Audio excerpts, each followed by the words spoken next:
Did the lady say it's recording? Yes, she did. Awesome. Here we are on The Blind Man in Black. I am your host, Brian Snyder. Thank you for watching on YouTube and listening on Apple Podcast. If you like the show, please rate, subscribe, and review. It really helps. Also, if you don't like it, send it to your opposing political party. That works too. Also, if you like my wife and I being exhausting and obnoxious, go to the Exhausting Snyders on TikTok. It can be a little fun. So I'm really excited. I'm here with a guest that I have not met, but we share a mutual friend named Vilma. And Vilma told me a lot about her, and I'm going to allow her to introduce herself because she has done a lot and it's complicated. So Clara and Fang. Now, I know you have a middle name there. I didn't want to mispronounce that, and I should have asked before I started. But these people names so that we all know, and introduce yourself. Oh, just Clara Fang is fine. Okay. Excellent. So yeah, so thank you so much for being here. We really appreciate it. Yeah, it's my pleasure. All right. So tell us a little bit about what you do right now. Yes, so I am currently a senior fellow at Citizens Climate International, which is a nonprofit that focuses on building political will for climate policies around the world. And I came to that role from my role as student engagement director for Citizens Climate Lobby, which has a similar mission in the United States. And I am a PhD candidate in environmental studies at Antioch University New England. So you've had an enormous amount of education. I reviewed some of the, you went to Yale? Yes, that's true. Wow. I do have way too many degrees.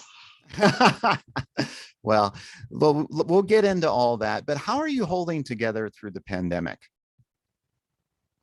Oh, not too poorly. I've really been very fortunate to have been able to work remotely from home in a very lovely home in Detroit this whole time. Didn't have COVID, was very healthy. So pretty blessed. Yeah, I mean, it's amazing. I've heard so many people affected by it. More people I know have gotten the Delta variant, so it's fucking insane. Yeah, and it's scary. I gained like 15 pounds, so that's that what I hear. Scary.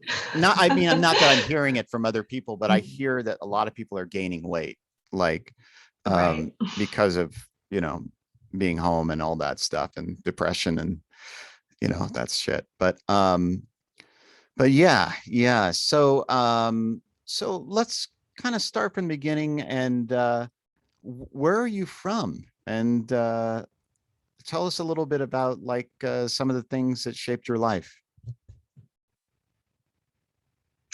Sure. So I grew up in Shanghai, China, and immigrated to the United States when I was 9 years old. My family moved to Washington, D.C., and I went to a public high school in Rockville, Maryland.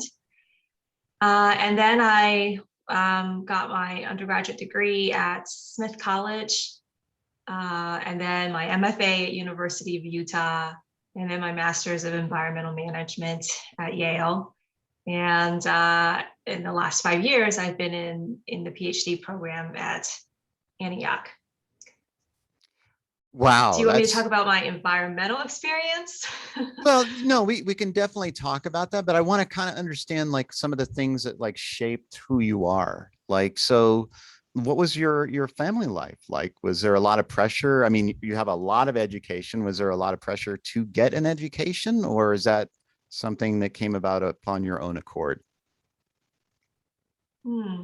Well, I think that's not atypical for a Chinese American immigrant family, for them to put a lot of pressure on their children on education. And that was certainly the case in my family. I'm also an only child, and my parents were very good at school, shall I say. They both got their college degrees at a time when not a lot of people did. You know, they grew up through the Cultural Revolution, which lasted for 20 years. So my mother's college education was disrupted, and she went back and finished when she was 35 years old. And my father ended up going back to school at age 40, you know, after the Cultural Revolution. But that's education has been very important in my family, and you know, in the U.S. even more so probably. Mm-hmm. Now, what did they end up doing after their education? My father was a medical doctor, and then my mother, she trained as an electrical engineer. Wow. Wow, that's amazing. So was there a point at any time that you were like thinking of pursuing either a medical degree or engineering? Well, they certainly would have loved me to do that.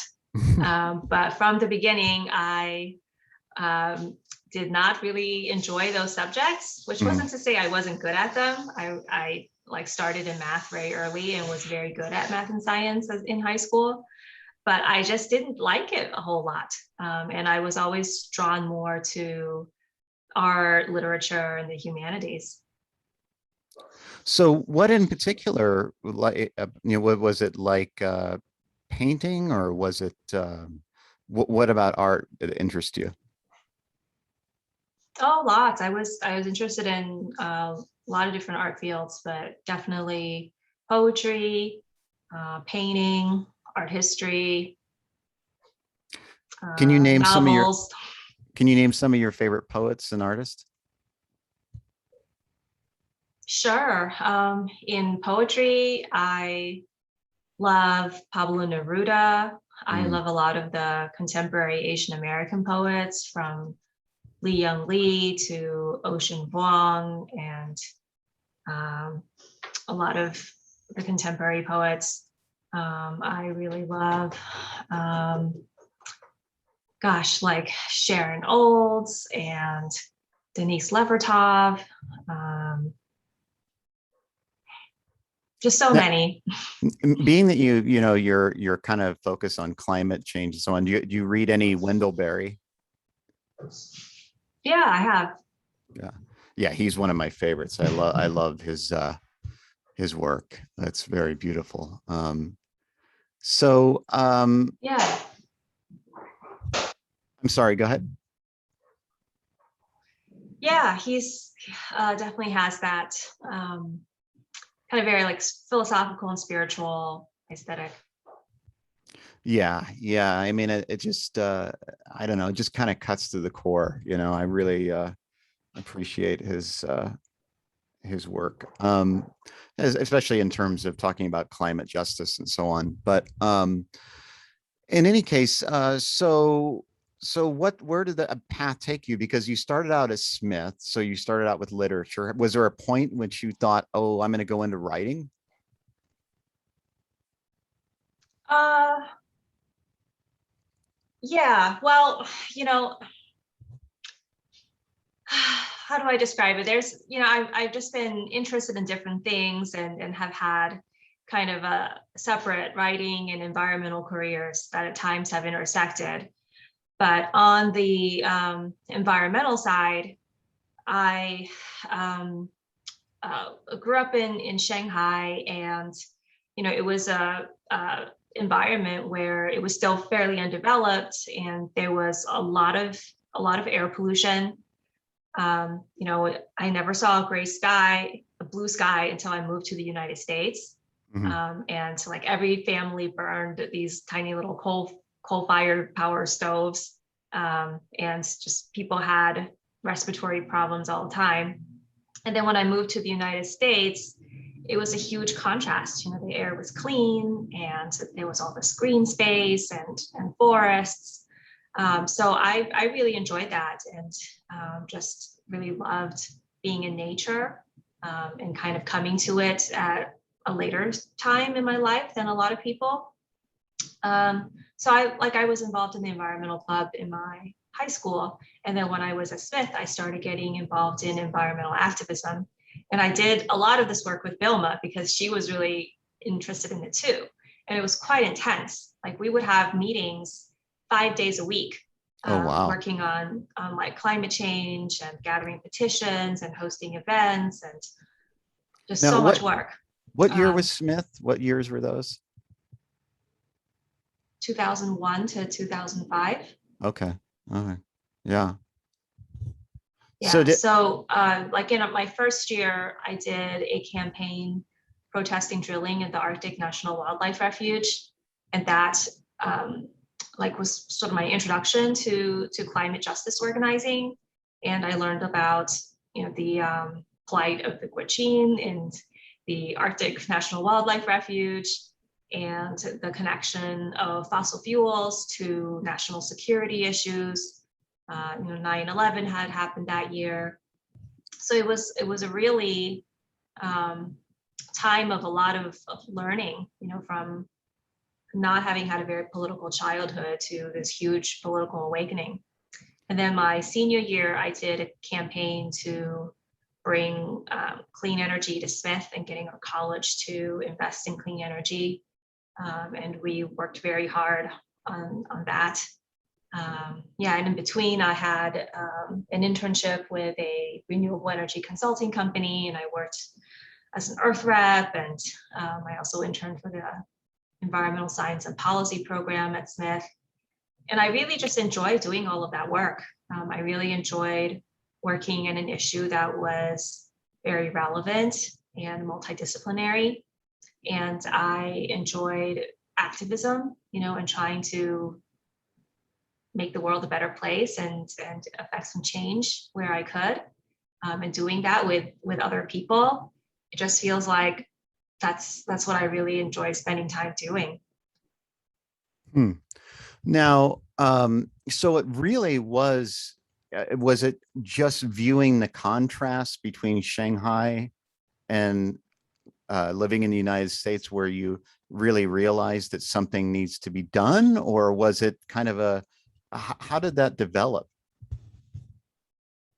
Your like drive? Well, I mean, I think that experience just made me appreciate nature a lot and having access to nature and also like clean air and water, which as a child I didn't really have that and didn't even know that we could have that.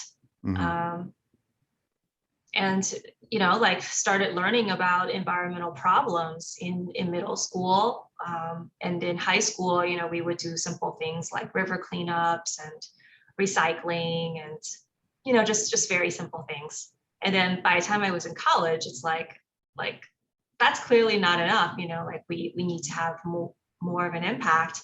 So that's where I got involved in political organizing and like institutional change, like helping Smith get on clean energy.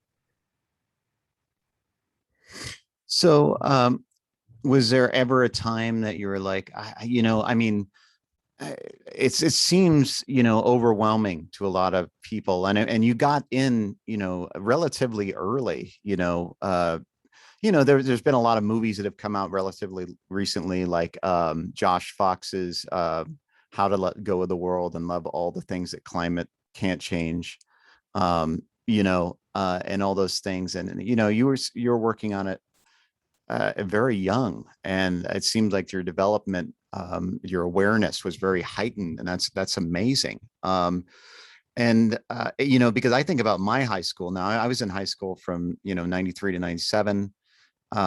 And, we didn't talk about, climate change or any of that shit, and I do not remember one conversation related to the climate change. Well, not many people did those days. Yeah. But that changed, right? And today, kids are very aware of that, and they talk about it a lot.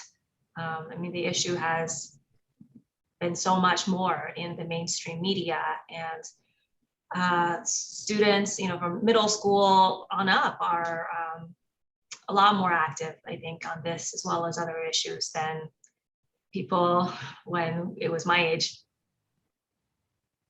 Yeah, I try to think about, I think they say that, fossil fuel companies knew in the 60s, and then that, the damage that they were doing.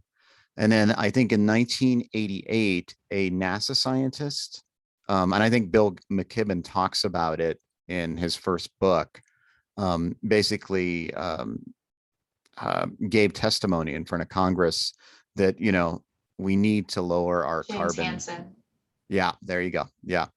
And maybe you could talk about that, because I mean, that is kind of a critical moment, that was not well known until Bill McKibben, really, right?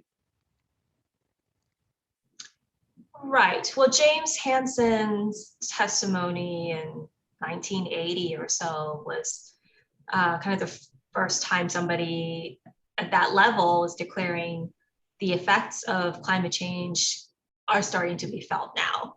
And we can see these changes already, and we need to do something about them. And then not too long after, Bill McKibben published The End of Nature, which is the first book on climate change that was meant for a mass audience. Right. So before then, there wasn't a lot of like public consciousness of that issue, but it's definitely been growing. Yeah. And let me ask you this. Do you feel like, people are, are doing more, because Mark Maron in his in one of his latest comedy bits, talks about, he's like, we did everything we could, we brought our bags to the stores, we did everything right, and he kind of makes a joke about that. But do you feel like people are doing enough and to counteract the adverse effects on a personal level, really? Yes and no. I mean, people are doing a lot, like you can bring your own bags to the store, and you can carry your water bottles, and, drive less, and all of those things. And I think more and more people are doing that, and even like then the percentage of people who become vegetarian, vegan has really grown a lot in the last several decades. But there's a limit to how much we can do as individuals. Mm-hmm. Our energy system, is not controlled by individuals. It's controlled by utilities and this national system and the fossil fuel companies. Our cities, are built in a way where we don't have mass transportation, and you have to drive cars, and the suburbs aren't built for walking. And you have to drive a long way to go to work, like those kinds of issues. Our agriculture system is very carbon intensive. All of that, like we can't really change them at the personal level. Mm-hmm. So what we really need to be doing is lobbying political officials and doing policy advocacy to change the system and to change policies.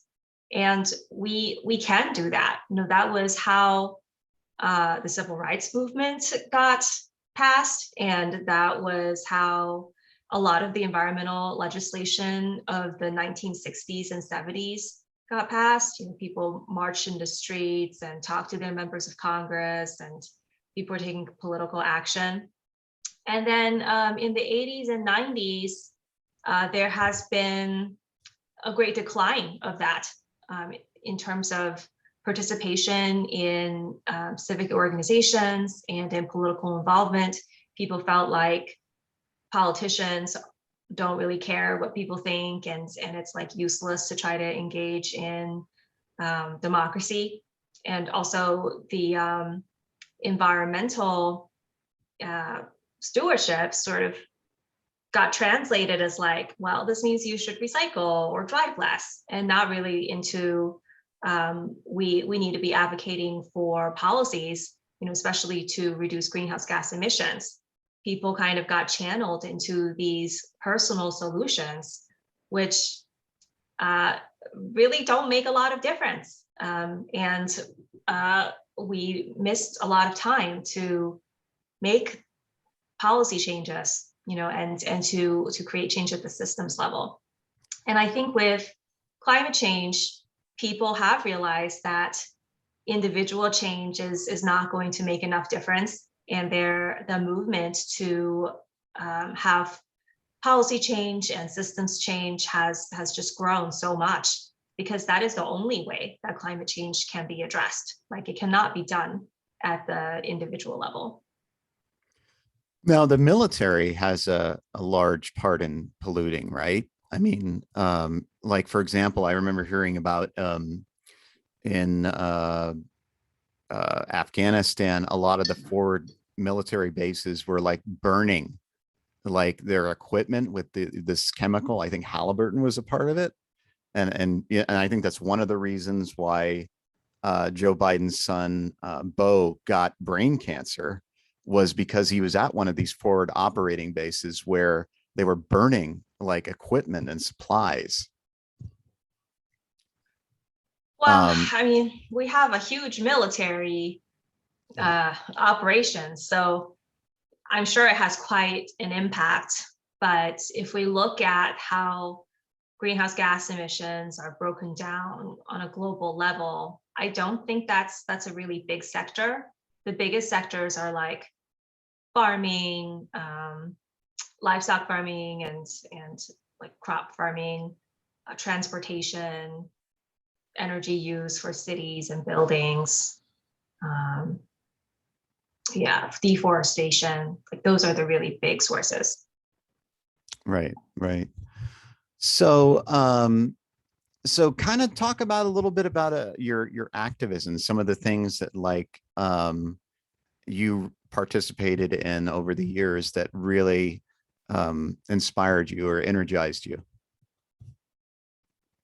Mm-hmm. Yeah. So, when I was in college, like, I was doing some of that grassroots organizing around the Arctic Refuge and Anna Smith.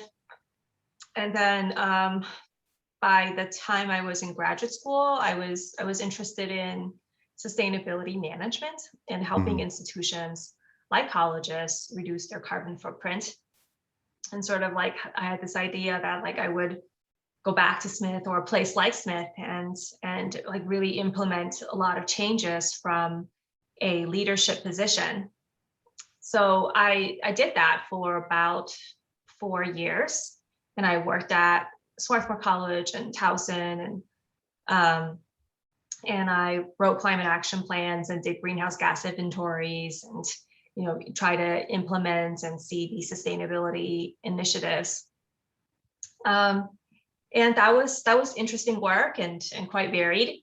But I kind of came to the limits of personal and institutional change, which is like even if all higher ed institutions got their emissions to zero, that makes hardly any difference on climate change.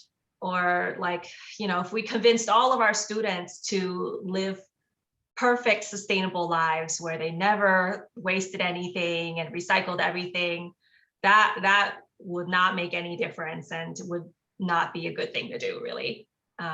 Like, students have the smallest footprint of anyone on earth, and right. I mean, not like compared to people in developing countries, but like in the US, in the general population, they really don't. And living in dorms and reading books is a very low impact thing to do. And instead, we should be looking at the source, which is the fossil fuel companies and industry, and holding them accountable to change. So that was kind of my impetus for getting involved with Citizens Climate Lobby, which at the time was a pretty young nonprofit, but they were focused on climate change and they were working on a political solution. So I was instantly drawn to that. And what they have been advocating for is a price on carbon, which is a policy that would put place tax on carbon emissions, specifically on fossil fuel companies, and that tax would increase until carbon emissions are eliminated, essentially. And the methods that we used were to lobby our members of Congress, meet with them in person, calling, writing letters to the editor and publishing them in the local paper, grassroots organizing,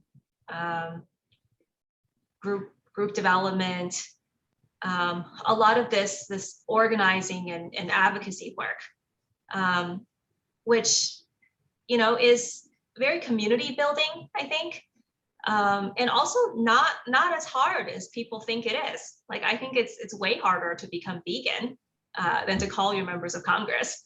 Right. But it can have a huge effect. And the thing is, what we need is for everybody to do this. You know, it may be true that just like my calling is not gonna make a huge difference. But, you know, I know my member of Congress personally, and if she were to see me in a meeting, she would recognize me. And if I tell her something, like that makes more of an impact when you have developed a relationship. And also I've written letters to the editor for the New York Times now, you know, and that also impacts lawmakers. So there are a lot of things you can do. And if you do them with other people, you know, if hundreds of thousands of us are doing this, it makes a really big difference. And we can actually change a policy, create new policy that will change the whole economic system. I mean, this is a huge thing. It's a huge monumental task that really is will determine the fate of all life on this planet, and what we do now. You know, I mean, there's a lot of talk. Some people say that it's too late. What's done is irreversible. Some people, I mean, I've even heard stories. There's this professor Guy McPherson who talks about that even if we try to remove even if we remove the carbon from the atmosphere, there's some kind of, like, they call it global masking effect. And I don't know. I'm not saying I know shit about it, because I don't. But yeah, there's a lot of, you know, there's a lot of information out there, you know, in all different directions, trying to steer people to either be, you know, impotent or inert or not do anything, or, you know, feel hopeless. I mean, what do you say to people that are feeling hopeless? Well, I kind of don't understand this mindset of being like, oh, like it's so bad that like there's just no use in doing anything anymore. I mean, how do you explain that? Like, it's like, if it's so bad, then you would do something, right? Right. I mean, it's like, if you are sick, you're not just like, oh, well, you know, I'm just gonna die. Like, you're gonna do whatever you take to get healthy, even if that means you live a little bit longer than you would have otherwise. Right. So right. I think climate change is similar. Yeah, like we're not going to reverse climate change at this point, and a lot of the warming is baked in, as they say. But, you know, 1.5 degrees of warming is way better than 2 degrees of warming, is way better than 3 or 4 degrees of warming. So everything we do makes a big difference. Yeah. You know, I am in shock, though, that our own government does not treat this as like almost like a World War II type, you know, call to action, that we need to retool everything to deal with this crisis. You know what I mean? Like, it doesn't seem like business can go on as usual, because this is what has gotten us here, and, you know, over 400 parts per million of carbon in the atmosphere and so on. And it's like, I don't understand what the fuck is going on. Like, you know, obviously it's profit motive is a huge problem. And but it's killing us, and I'm in shock. And you know, I imagine it causes an enormous amount of stress being in this field and working on it every day. I mean, my day job, I have to do social work, and it's fucking exhausting. And I hear a lot of misery, and people just, living in very precarious, horrible situations. And what do you do? Like, what do you do to kind of like recalibrate and keep your mind, you know, uh, on the task at hand and stay balanced? Mm-hmm. Yeah. Well, I don't find it a depressing place to work at all. And most climate activists I know are the most hopeful, um, peppy people that you'll find anywhere. And, uh, we say action is the antidote to despair. And if you are doing something about this, if you are working with other people on this, then you don't have room to despair. You're doing something about it. And of course, people do get burned out, and it can be hard to do this all the time. And we don't get a lot of wins. We get a lot of failures. Right. But some of the things that are uplifting is that we're doing it with other people who are also like really believing in the cause and who do really extraordinary things. And it's very inspiring. And we do get a lot of little wins. I think you don't hear about them very much because you only get to hear the big things or the really bad news. But there's good news constantly. And people everywhere are doing really great work. And also knowing like you're not doing this by yourself, and you can take a rest for a bit, and other people will do things for a while, and then you can come back to it. Maybe I don't work for CCL for after 5 years, and I work for CCI, and then I work for some other organization. But you also need to find ways that for yourself to grow and to be doing work that's interesting to you, and that might not be doing the same thing all the time. But fortunately, this field is so vast that there's all kinds of skills you can use, and it's always evolving. So I find it very interesting. Yeah, and it's definitely important to take care of yourself and rest and surround yourself with good people. Well, speaking of good people, what, or rather, who are some of the people that have inspired you and mentored you in your work? Oh gosh, so many. Let's see. Maybe we can start with like in my own life, my teachers throughout the way, like even in my undergraduate, my current academic advisor in my PhD program. She's been really amazing and supportive and always challenging me to get outside of my comfort zone. My partner, my co-workers and supervisors at CCL, they just are so hardworking and dedicated and positive on this issue. And then there's lots of people who are inspiring that I don't know. People like Bill McKibben and Catherine Wilkinson and Catherine Hayhoe and Greta Thunberg. Just writers and activists and civil rights leaders, people in the Black Lives Matter movement. There's just so many great, what do you call it? People that one can look up to. Right. Role models. Right. You said you're living in Detroit now. I mean, it's kind of an interesting place to be, I would think, because, that's where the center of our, I mean, the irony of it, of you living there, working on climate justice, and it's also the center of where we, in the United States, where most of the automobiles were manufactured. And what's it like living there? Oh gosh. Yeah, I kind of never imagined myself living here.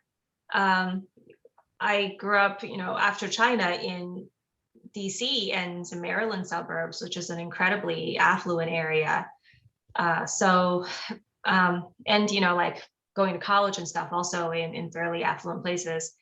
And Detroit is very different. It's got a lot of blight. It has a like 90% African American population. It's geographically very large, but kind of sparse population wise for such a large area. It's also developing very rapidly right now. And I think as a result of the vacuum of investment, there's also a lot of innovation and people kind of doing their own things in really beautiful ways. Can you describe like just one or two of those things that may be happening? Yeah, since I've been here, I've been involved in this collective called the Green Garage. And it's basically a co-work space. And it's also a community that was started by this couple who bought a car garage, where a place where they used to fix up cars.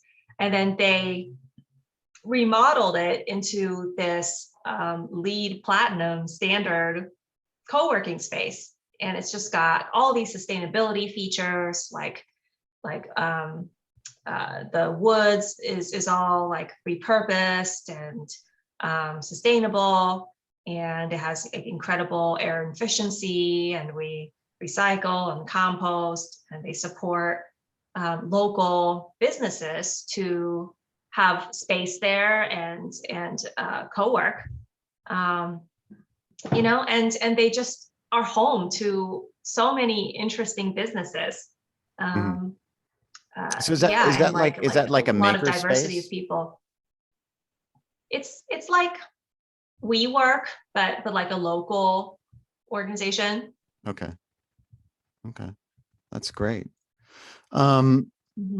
So what are some of the the challenges that you faced in your work in education? Like, I can imagine being at Yale, for example, you were around some of the probably children of the economic elite, and and that, I'm assuming there was probably some people that were very opposed to the work that you were doing while you were there, in the school. I don't mean in the program, but in the school. And what was that experience like? Well, I would say like I was in the School of the Environment, which used to be called the Forestry School. And they are not like an elite crowd. Like they're all very passionate environmental and social justice activists. A really rambunctious, optimistic crowd. But I meant like and I would say the rest of the school were also mostly fairly progressive people. I mean, I would say like once in a while I would encounter some medical school students or people in computer science who are not that socially progressive. Like they just didn't care about these issues. They were there to like get their degree and have a lucrative career. But I wouldn't say there was opposition. Right. Yeah, no, I would say it was a really great place to be and to meet such diverse, talented people. And the school had amazing resources, just like faculty who were doing really great work, and students from all kinds of backgrounds who have done really wonderful things already, and lots of money. Like they would just pay you to do an unpaid internship or pursue whatever project you wanted. When I was there, I got to work with this sort of institute called the Center for Environmental policy. And we were working on a book together on how to integrate sustainability into business operations, and that was a great project. And, I learned a lot about that subject matter and working with the co-authors. I also did a fellowship with the Yale Office of Sustainability and kind of saw their efforts to help the whole organization, the whole school go green and also be a leader in the higher ed field in that area. So very grateful for those opportunities. Now, I recently heard that Harvard divested from fossil fuels. Did Yale do the same thing? I don't think so. I did Okay. hear about it from Harvard. Yeah. Right.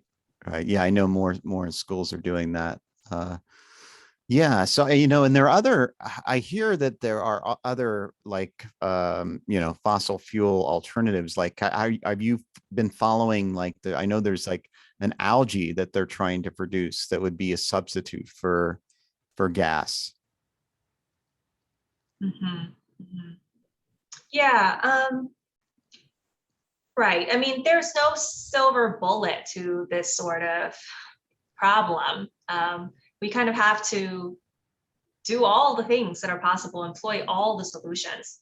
There's this wonderful project called Project Drawdown, where they employed hundreds of scientists from all over the world to study climate solutions and rank them in terms of how much greenhouse gas they could reduce and how costly and complicated it would be to implement, and like some of the top solutions are not that complicated or expensive.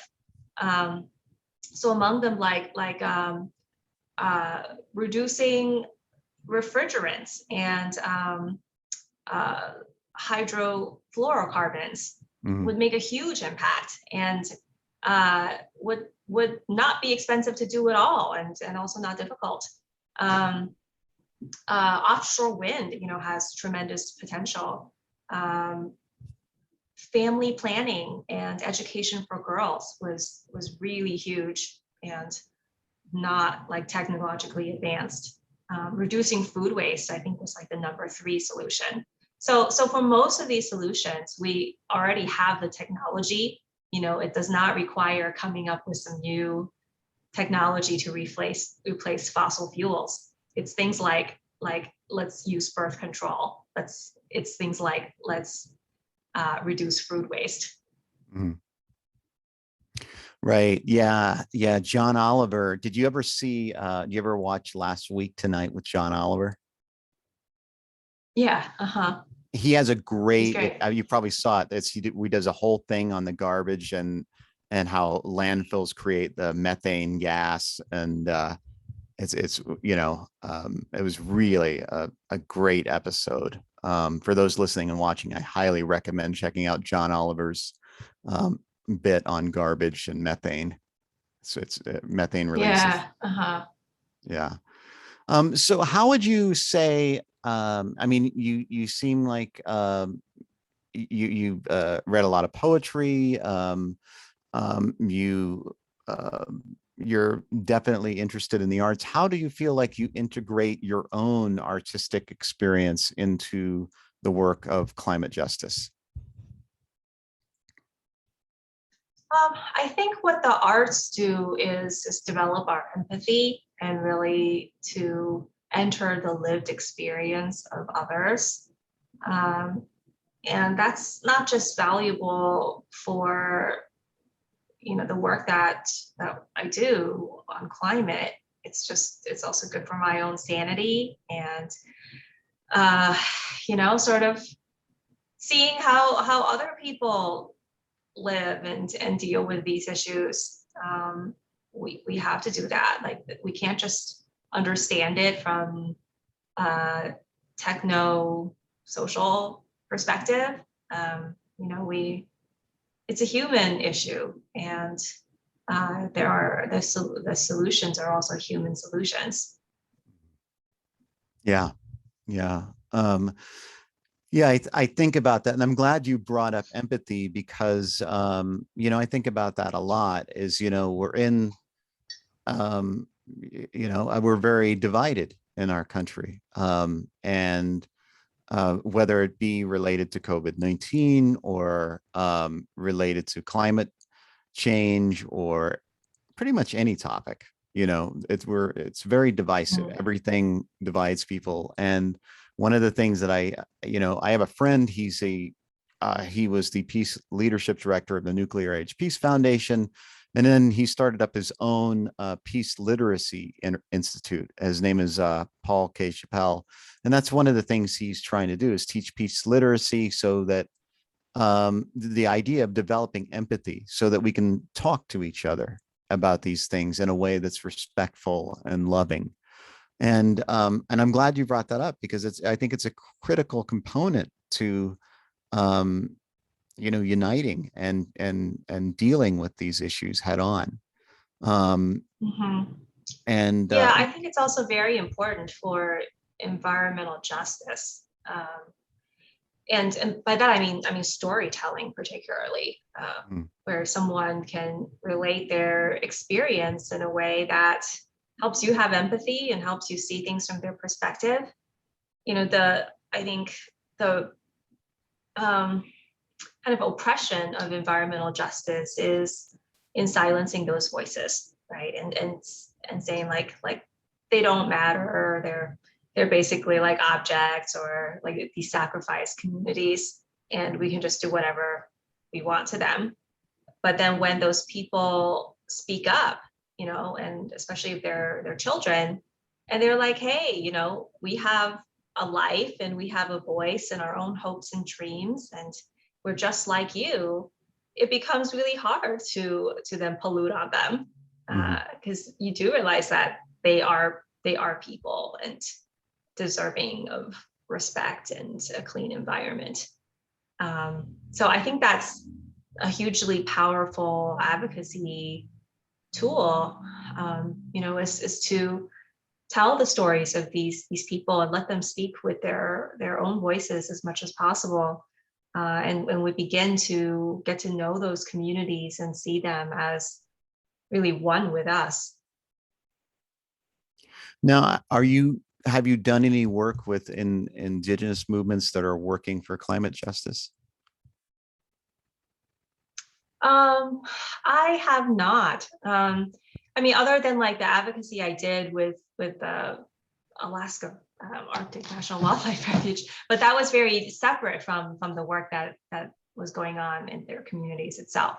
Right? Mhm. I think it's very important that those communities that are directly impacted and which rely on the land and their traditions, to lead the movement, and kind of be at the forefront of the climate change movement. Mhm. Now, have you gone back to Shanghai and visited over the years? And what are you seeing there now in relation to when you left? I have not gone back very recently, Mhm. but even not very recently, like when I was back in 2007 and 2001, and then I was in China in 2013, I want to say, not to Shanghai, but a different part. Mhm. I mean, it's totally different, right? I mean, they had like 100 years of industrial development in 20, and Right. uh, they're very ambitious country, and people are wanting a middle class life. You can't blame them at all. We all want that. And it's just tremendously different. And in a lot of ways, they are ahead of the United States in terms of um, like mass transit in cities, and mixed use dense development, and employing Solar renewable power as well, right? energy.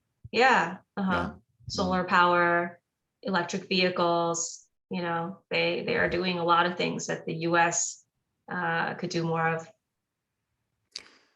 Um, Now I have to ask you this. So when Trump was elected and he started, doing, replacing the EPA with, pro fossil fuel people and so on, what did you do? Like, what was your first reaction?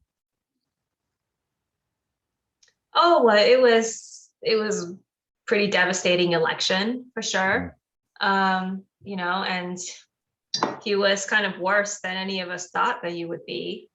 And at the federal level, it was like just a gutting of all these environmental regulations and things. But that didn't mean we had no work to do. We still worked on building relationships with members of Congress and building support for our federal legislation.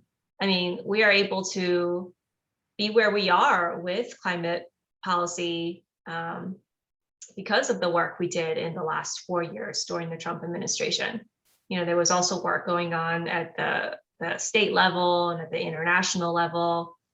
And plus it like really galvanized the left, like there was a huge spike in the number of people who joined CCL and other social movements after he was elected.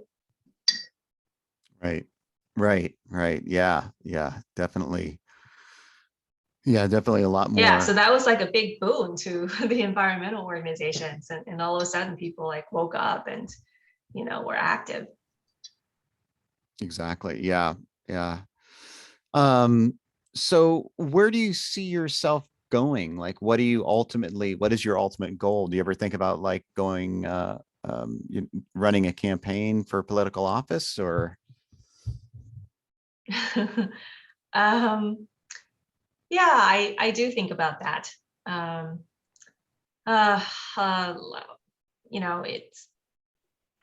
feel like I'm interested in a lot of issues now, that are all intersecting with climate, including poverty and racial justice and environmental pollution and education and healthcare.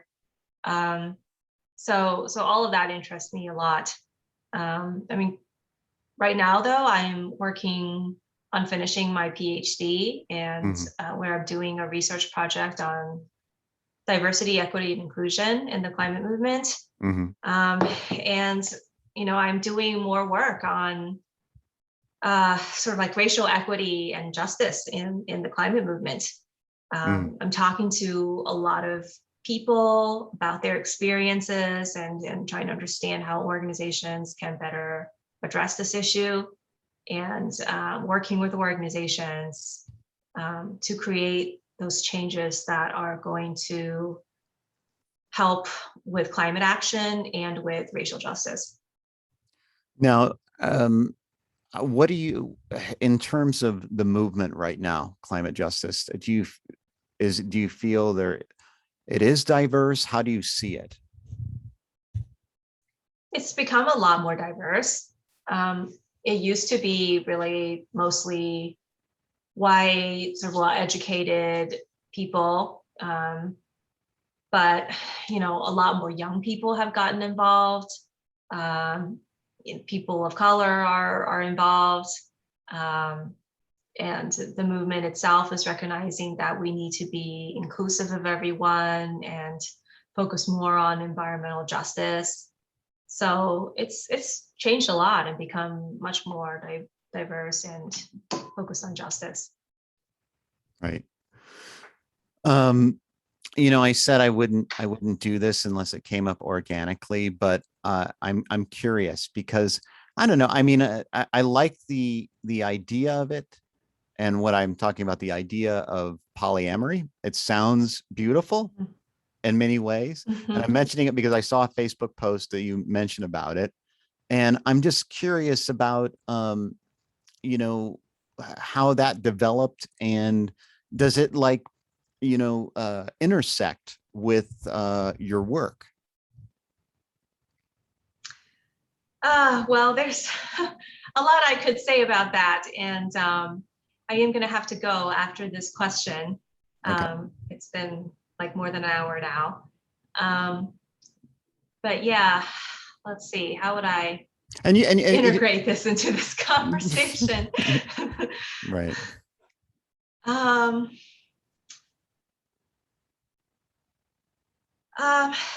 I think when you have a lot of empathy for people, and I'm involved in this work where we're really caring about all people and also all of life. It doesn't make so much sense to be like, oh, I only love one person and that's all I can love and that's all I can spend my energy on. I love a lot of things and a lot of people and spend energy taking care of them. And it's natural and it's something we all do. But we kind of have this in the mainstream, at least this idea that well, romantic or sexual love can only be limited to one person. Maybe that's okay and natural for some people. But I feel like for me, it's very natural to engage in relationships with many people. And then, some of them, of course, are closer and more intimate than others. Just like you could have two best friends and it doesn't mean you love either of them less. To me, that makes a lot more sense. And we also don't need to be possessive about it. Part of loving someone is letting them pursue their happiness in whatever way that is their happiness, as long as it's not hurting you. So if my partner is interested in someone else or has a relationship with someone else, that's a good thing. That's a good thing for me, not just in that he's a happier and better person because of that, but also that's another person in our social network, someone else who could be supportive and someone else to learn from and someone else to care about. And to me, really, the more of those people we can have, the better. Well, I thank you for answering that question, because I'm always curious. I've spoken with a few people that are polyamorous on the show, and it always interests me how people talk about it and what it means to them, and how, I'm also curious about the logistical stuff, but some of the similar themes keep coming up that you said. So I appreciate you talking about it, and love is important, and sharing love with everyone is important. And thank you so much for sharing what is alive within you. Deeply appreciate it. And is there a website or anything you'd like to share, or any projects, or how we can support the work you are doing? Oh, thanks. Well, I have a website called climatediversity.org, which you can go to, and you can learn about my work on diversity in the climate movement and also how to support that. I also have a blog.